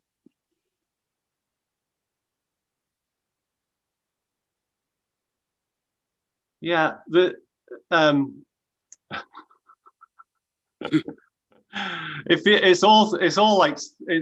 all made up all the way down, right? So like if we talk about any of this, like any way we try to frame what's happening or what the spiritual problem is or anything, it's all made up. Yeah? Yes, but made up by no one and no thing. So it's not that I am making something up, right? It's that there is a story about a person that thinks he thinks and has free will. Exactly. And is observing other things. Yeah. You know, that is a story coming from nowhere, right? So there's no past and there's no future. Living in the now is not even a now. It's not a present tense. Right? Yeah. So what I'm trying to get at here is sex, whether good or bad, or, you know, problems, any of that stuff is the story of an individual consciously separate from what it's observing. So it's really, if you're looking at it from that perspective, from the character in the story, you're not experiencing a problem. You're in a story about a person having a problem.